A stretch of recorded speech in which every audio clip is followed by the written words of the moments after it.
Hello everybody and welcome. Today I'm going to replace both rear wheel bearings, and the reason I know why they need to be replaced is because there is a bit of like a throbbing sound coming from the back. I don't know which ones are faulty, it's a little bit hard to pinpoint, but once I've lifted the wheels you can hear a bit of a noise, bit of a clicking noise from the wheels. It's a little bit hard to capture, and the same thing on that side. There's always the usual fluctuating sound like that's because of the brake shoes, but you can hear the rumbling on this side too. Yes, let's do it once more again.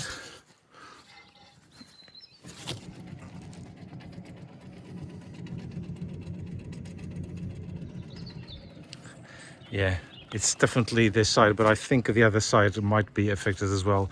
But I'm going to try and replace both, as it's a job that it will need to be done at some point anyway. That one is not as noisy, but this one is definitely noisy as well, while the car is up, to do both of them at the same time.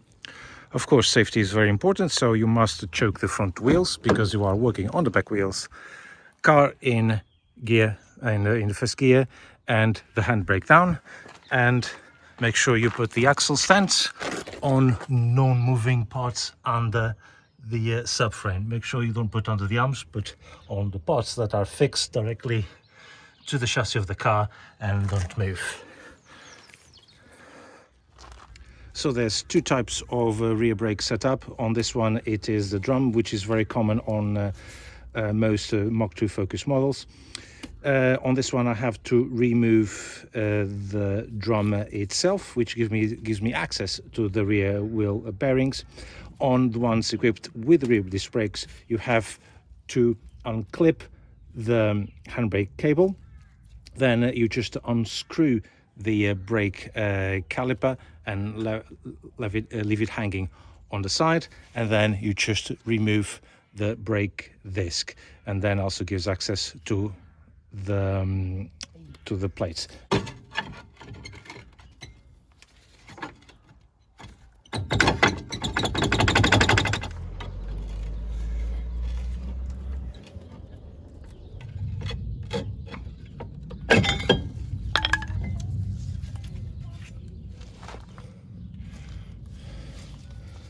Well, that was a little bit difficult to remove, but I think these are still the original drums.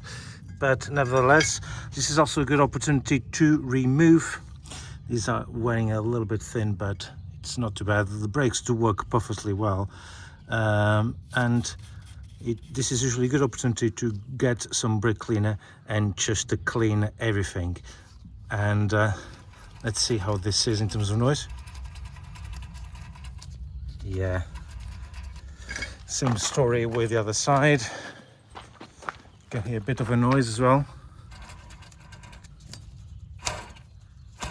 Yeah, quite noisy, quite frankly. And let's see if the bolts are going to be easy to remove or not.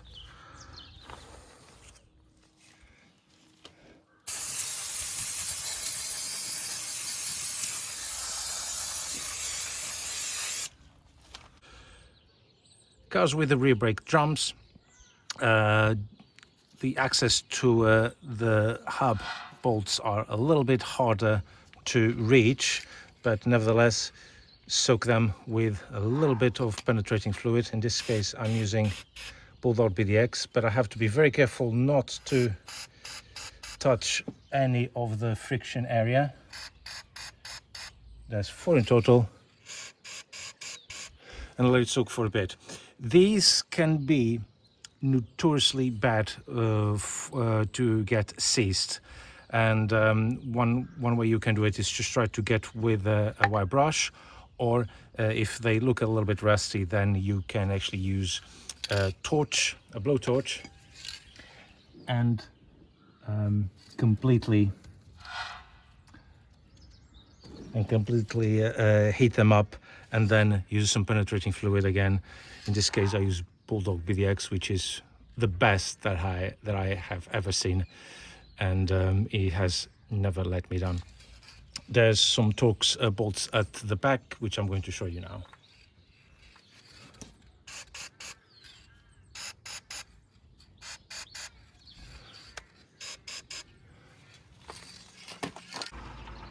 So at the back of the hub you will see the bolts which are a little bit difficult. You can see the T50 Torx, 2 at the top and 2 at the bottom. I'm going to remove now the ABS brake sensor, which I'll have to do it probably off camera, because let me see if I can do this.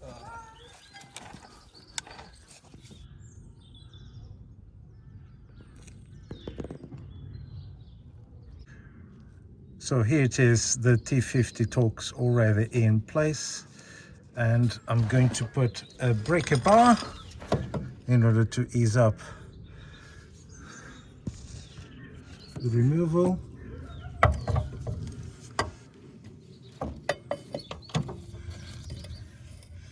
And try to... Ooh!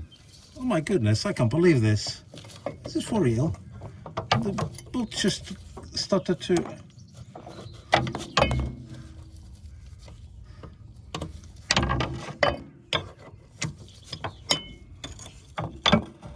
No way.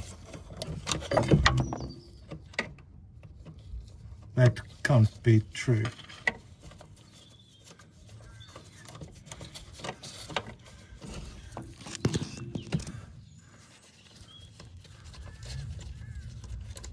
It's not all down to the penetrating fluid, but the fact that these, on the other end, were not rusted out.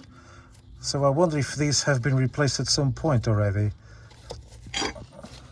Because I can't believe that these are the original ones from 2006. Now I'm going to remove the other ones. Not really to boast about, but I'm just with the tip of my finger. This is how easy it has become to remove the bolts of this car. But I've known a lot of people that have had an absolute nightmare trying to get these off. I am actually astonished, but the worst comes to worst. And probably to ease access, I haven't done for this side, but I will do for the other side, is to remove the shock absorber. There's 2 nuts, one there and another one there, and you just remove, push this up, and it will free up a little bit of space to go behind the hub. But for this one, I just thought I will do it like that, and then do it differently for the other side. Any minute now.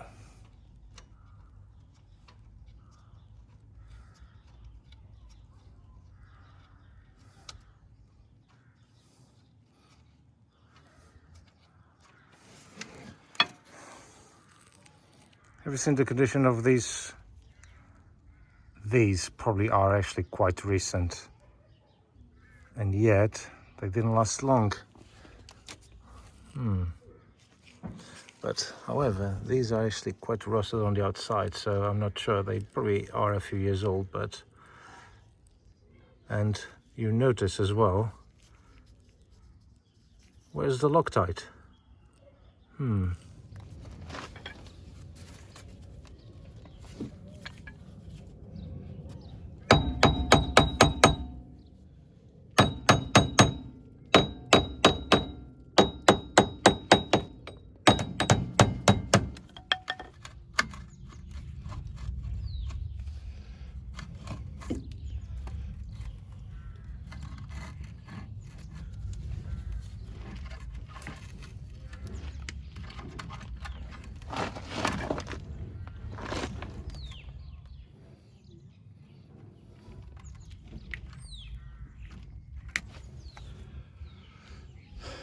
Well, let's see, these are...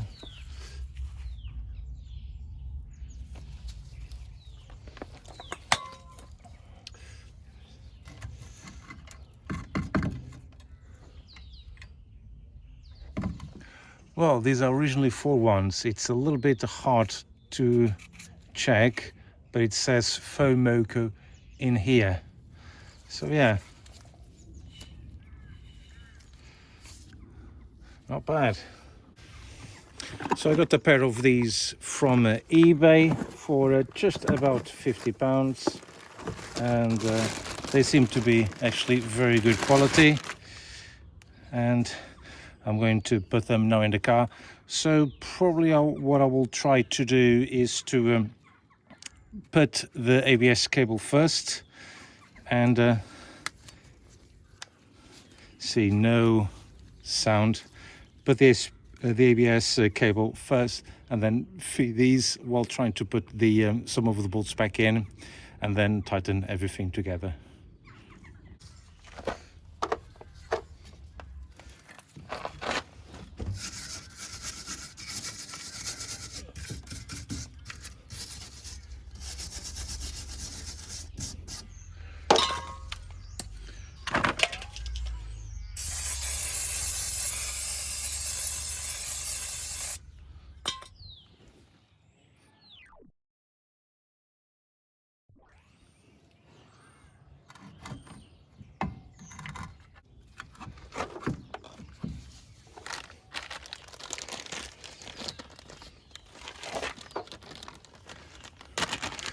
Obviously it comes with new bolts and pre-Loctite with 1009 reverse torques.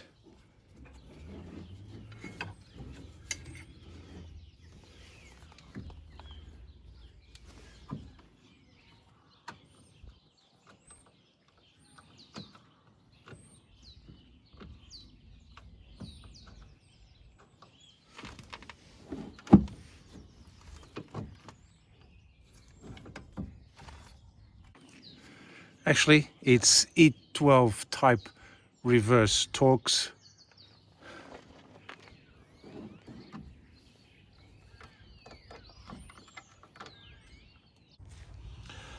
I thought I would demonstrate on this old hub the torquing sequence and settings for the hub. So you basically tighten every single screw to 65 Newton meters, and then you go for the stage 2, where you just undo this one 90 degrees and then torque it to 65, then undo 90 degrees and torque to 65, same with this one, and the same with this one.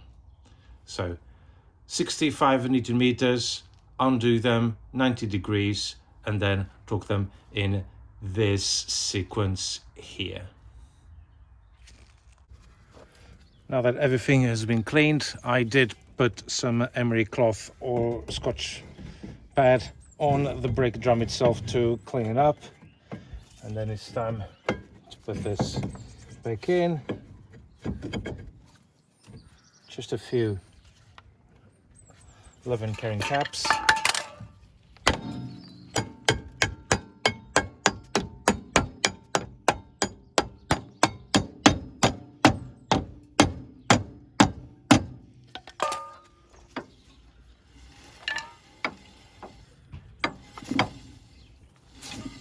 Now, the only noise you can hear is only related to the friction from the brake shoes. Now, I'm going to do the other side.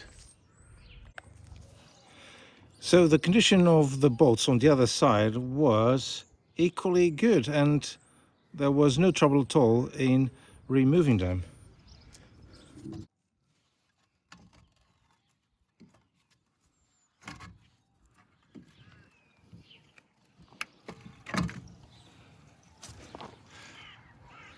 There you go, another original Ford one. It was actually pretty easy to remove. You can hear the noise from the bearings. And that's it, no more noisy trips in this car, and this was the very last job to be completed on my Focus. It was a series of jobs that were outstanding since I bought the car, and more videos to follow soon. Thank you very much for watching, and I'll see you on next video. Take care.